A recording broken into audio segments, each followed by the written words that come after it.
1970 run for the presidency. It wasn't the first run for the presidency. He was the fourth time lucky in terms of his of this particular run. He ran in the 1952 election, 1958 election, and 1964 election. Obviously, he was unlucky 3 times. The 1970 election was a very close election, a 3-horse race running neck to neck. The election did not produce a majority, and in fact, Allende was elected through Congress with the help of the center-right, particularly the Christian Democrats. Allende, as you know, was overtly socialist. His agenda was socialist, with all the ingredients of a socialist agenda. Nationalization of industry,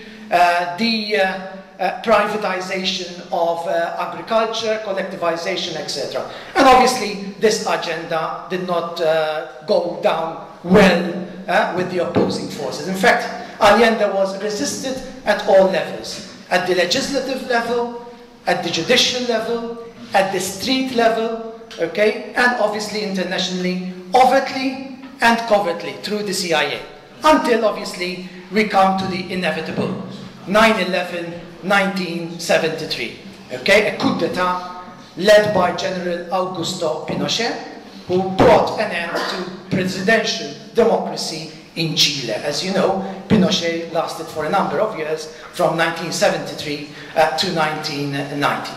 That is a run through the facts, a very, very quick run. And I hope that my colleagues will come back to revisiting some of these facts. 2 reflections before I move on to introducing the first speaker. For me, Chile, or the events that we are reflecting upon, is a textbook case of hegemony as developed and elaborated by Antonio Gramsci. In Chile, like in Brazil and other locations within Latin America, you had a historical bloc. On one hand, you had the industrial bourgeoisie. On the other, you had the landlords. And obviously, the Chilean or Allende's project did interrupt and challenge this historical bloc, the legitimacy of this historical bloc. Now, ironically, this bloc was challenged before Allende by Eduardo Frei, the Christian Democrat who was coming from the left side of the Christian democracy, inspired by the social teachings of the church.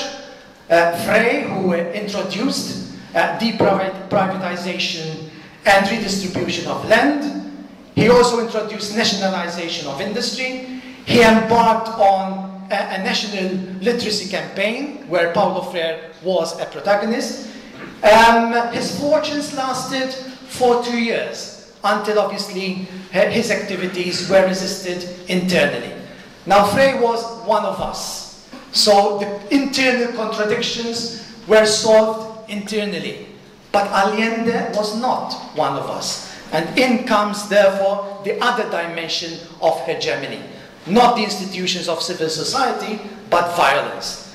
So Allende was resisted violently. His fortunes were interrupted in a violent way through a coup d'etat. Now, obviously, the traditional forces realized that the legitimacy was being eroded, and therefore, violence had to be a chronic feature, a continuous feature of Chilean politics. And that is exactly what Pinochet symbolizes, the violent wing of hegemony. You know that obviously Pinochet, through imposition and through violence, became the showcase of one of the latest, most savage chapters of capitalism, which we refer to as neoliberalism. So that is one reflection, and I'm sure that the speakers will revisit this reflection and add on or perhaps contradict what I am trying to reflect on. The other aspect of my reflection, and I will stop there, is the term utopia. And I'm very much heartened by the fact that utopia is mentioned in the title of this event.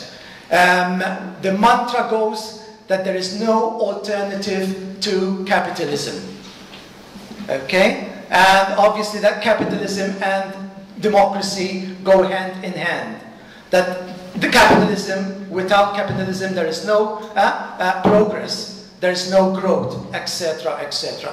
So millions of people, through hegemony, through the institutions of civil society, have grown to think that it is true, that there is no alternative to capitalism. Millions around the world have stopped imagining a world that is not, a world that can be, and basically have become fatalistic in their outlook towards the world. So I think this event should revisit this term, okay, utopia. It's not enough to reflect about the past. It's very important to think about how the world can be different from what it is. And that's, for me, the term utopia. So I will stop here with my reflections, and then now I will introduce Miriam Harber-Enrich, who will read a statement on behalf of Garden of Knowledge.